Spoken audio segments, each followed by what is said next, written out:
আমাদের simple present টেন্সে third person singular নাম্বারের একটা ব্যাপার আছে। তো থার্ড পারসন সিঙ্গুলার নাম্বারের শেষে আমরা ভার্বের শেষে এস বাই এস যোগ করি। তো এখানে আমরা প্রায় সময় আমরা এই বিষয়টা নিয়ে আমরা কনফিউশনে থাকি, কোথায় এস যোগ হবে এবং কোথায় এস যুক্ত হবে। তো এই বিষয়গুলো আমরা আজকে অবশ্যই আমরা ক্লিয়ার করব। তো এখন আমরা কিছু উদাহরণের মধ্য দিয়ে আমরা এখানে দেখি। বলছে যে সাবজেক্ট যদি থার্ড পারসন সিঙ্গুলার নাম্বার হয় তাহলে ভার্বের শেষে এস বাই এস যুক্ত হয়। আচ্ছা, আমার রুল নাম্বার 1-এ আছে এখানে যে অধিকাংশ ভার্বের শেষে এস যুক্ত করা হয়।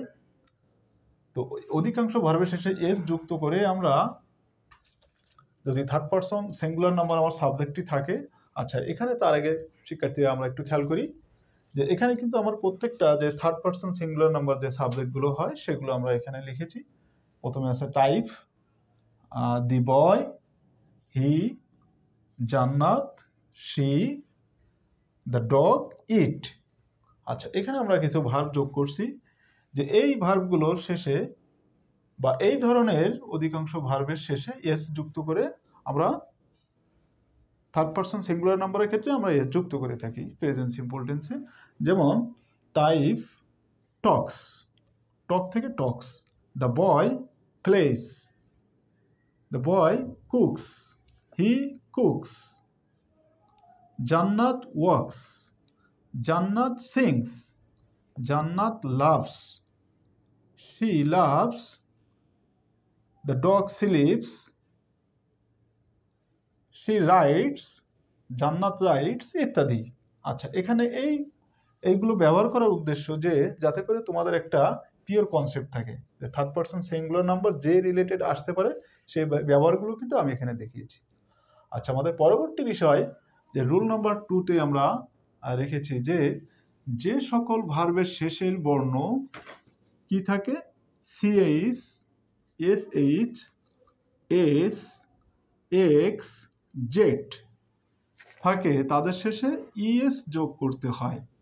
দেখি যে সকল ওয়ার্ডগুলোর শেষে আমরা সিএইচ পাবো তাদের শেষে অবশ্যই ইএস যুক্ত করবো। আচ্ছা, এখানে ওয়াশ থেকে এই যে লাস্ট অক্ষর সিএইচ আছে এজন্য কি হলো watches, ঠিস, টিসেস, catch, catches, wash, washes.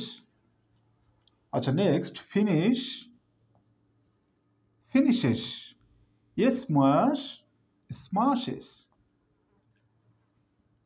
আচ্ছা, লাস্টে এসএইচ থাকলে লাস্টের বর্ণ যদি এসএইচ থাকে সেক্ষেত্রে কি হয় ইএস যুক্ত হয়। যেমন এই যে ওয়াশ আছে, ওয়াশ থেকে ওয়াশেস, ফিনিশ লাস্টে এসএইচ, ফিনিশেস। স্ম্যাশ লাস্টের অক্ষর আমার এসএইচ আছে, স্ম্যাশেস। এস, আচ্ছা লাস্টে আমার এস আছে তাহলে পাস থেকে পাসেস। গেস লাস্ট অক্ষর আমার এস তাহলে গেস থেকে গেজেস, ইএস যুক্ত হলো। প্রসেস লাস্ট অক্ষর আমার ইএস আছে তাহলে প্রসেস থেকে প্রসেসেস। আচ্ছা, নেক্সট আমাদের এখানে আছে ফিক্স, লাস্ট লেটার আমার এখানে এক্স, ফিক্স, ফিক্সেস, ইএস যুক্ত হলো। Mix, mixes, box, boxes. আচ্ছা, লাস্টে যদি জেড থাকে তাহলে লাস্ট লেটার জেড থাকলে সেক্ষেত্রেও আমরা ইএস যুক্ত করি। যেমন বাজ, বাজেস, কুইজ, কুইজেস, জাজ, জাজেস। আচ্ছা, আমরা এইগুলো দিয়ে আমরা একটু সেন্টেন্স তৈরি করি দেখি। Taif watches, the boy watches, he watches, Jannat watches, she watches,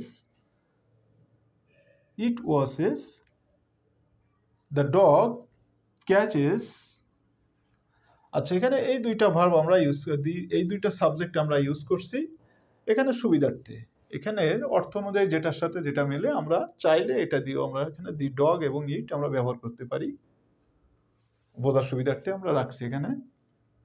তাহলে ঠিক একইভাবে আমরা এই সাবজেক্টগুলো ইউজ করে এখানে তাইফ কোনো ব্যক্তির নাম, দি বয় একজন বালককে বোঝাচ্ছে, এখানে আমরা এক্সট্রা একটা রাখতে পারি, দ্য গার্ল রাখতে পারি, দ্য গার্ল। তাহলে এই যে থার্ড পারসন সিঙ্গুলারগুলো থাকলে এইভাবে আমরা ইউজ করব।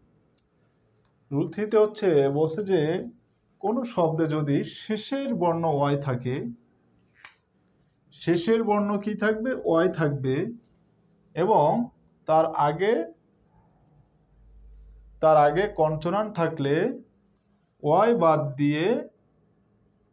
বাদ দিতে হয় এবং শেষে IES যোগ করতে হয়। হ্যাঁ, আচ্ছা, ভালোভাবে খেয়াল করি। আমার এখানে ক্রাই, তাহলে শেষের বর্ণটি আমার এখানে শেষের লেটারটি ওয়াই আছে, আমি ওয়াইকে বাদ দিয়ে দিতে হবে। এবং দেখো এই যে ওয়াইয়ের আগে কিন্তু এখানে একটা কনসোন্যান্ট আছে, তাহলে আর যেহেতু একটা কনসোন্যান্ট এবং লাস্টেও ওয়াই, তাহলে আমার নিয়মে বলছে যে লাস্টে যদি ওয়াই থাকে এবং আগে যদি কনসোন্যান্ট থাকে তাহলে অবশ্যই এই ওয়াইটাকে বাদ দিয়ে আমার এখানে IS যোগ করতে হবে। তাহলে ক্রাই থেকে ক্রাইস, ট্রাই থেকে ট্রাইস, লাস্টে ওয়াই আছে, আগে আর আছে কনসোন্যান্ট, ট্রাইস। আচ্ছা, ক্যারি, CARRY, ক্যারি, লাস্টে ওয়াই আছে আমার এখানে, তাহলে ক্যারি থেকে ক্যারিস। আচ্ছা, ফ্লাই আছে, ফ্লাই থেকে ফ্লাইস, আমার এখানে ওয়াই বাদ দেওয়ার পরে IS যুক্ত হলো, ফ্লাই থেকে ফ্লাইস। স্টাডি থেকে স্টাডিজ, ওয়াই বাদ গেল এবং তারপরে IS যুক্ত হলো। আচ্ছা, আমরা অবশ্যই ভাওয়াল এবং কনসোনান্ট এই বিষয়টি আমরা অবশ্যই জানি যে ইংরেজি বর্ণে EAE, এই 5টাকে আমরা ভয়েল বলে থাকি, এবং বাকি যে বর্ণগুলো সেগুলো হচ্ছে আমাকে কনসোনান্ট। আচ্ছা, পরবর্তী রুলসে হচ্ছে আমার রুল 4-এ আছে যে, আচ্ছা এখানে আমরা একটু বিষয় খেয়াল করি। তাহলে তাইফ ক্রাইস, দ্য বয় ক্রাইস, হি ক্রাইস, জান্নাত ক্রাইস, শি ক্রাইস, দ্য ডগ ক্রাইস, ইট ক্রাইস। আচ্ছা, এখানে ঠিক প্রত্যেকটা এখানে থার্ড পারসন সিঙ্গুলার নাম্বারগুলো আমার যে সাবজেক্টগুলো আছে সেটা দিয়ে আমরা চাইলে কিন্তু এভাবে আমরা মিলিয়ে নিতে পারি। ওকে, আচ্ছা, নেক্সট টপিকস আমার রুল 4-এ এখানে কি আছে দেখি, যে যখন ওয়ার্ডটি ভাওয়েল হবে, ভাওয়েল প্লাস ওয়াই, হ্যাঁ ভাওয়েল প্লাস ওয়াই থাকবে, তখন ভার্বের শেষে এর যোগ করতে হয়। ভাওয়েল হচ্ছে ভাওয়েল AEIOU, যেমন এস্টে, এই এস্টে লাস্ট আমার এখানে কি আছে? ওয়াই আছে, এবং এর আগে কিন্তু একটা ভাওয়েল, তাহলে এস্টে স্টেজ, এর যুক্ত হলো ডিকে ডিকেস, ওয়াই এবং লাস্টে ভাওয়েল, ওয়াইয়ের আগে কিন্তু আমার এখানে ভাওয়েল আছে। আচ্ছা, এনজয় একইভাবে ও আছে ভাওয়েল, তাহলে এনজয়স, এস যুক্ত হলো। আচ্ছা, প্রে থেকে প্রেজ, হ্যাঁ লাস্টে আমার ওয়াইয়ের আগে কিন্তু এখানে ভাওয়েল আছে, তাহলে প্রেজ, এর যুক্ত হলো। বাইস, BUIS, বাইস। তাহলে এখানে আমরা কি বিষয়টা ক্লিয়ার, যে ওয়াই থাকবে আমার অক্ষরের শেষের বর্ণ এবং তার আগে একটা ভাওয়েল থাকলেই কিন্তু ভার্বের শেষে আমরা এস যুক্ত করব। আচ্ছা, এটা তাহলে আমরা একটু দেখি যে কিভাবে আমরা সেন্টেন্সটা মেকিং করব। Taif stays, the boy stays, he stays, Jannat stays, she stays, the dog stays, it stays. এখানে আমরা একটু বলে রাখি, দ্য ডগ এবং ইট এখানে আমরা আমাদের ব্যবহারের সুবিধার্থে এখানে রেখেছি। তো এখানে দি ডগ এবং ইট যেটার সাথে ভার্বটা আমার অর্থের সামঞ্জস্য হয় সেটা আমরা এখানে অ্যাটাচ করব। ওকে, আচ্ছা, আল্লাহ হাফেজ প্রিয় শিক্ষার্থীরা। আমাদের পরবর্তী টপিকসে দেখার আমন্ত্রণ রইল, এবং পরবর্তী কোন বিষয়ে তোমরা লেসন পেতে চাও সে বিষয়ে অবশ্যই আমাদেরকে জানাবে।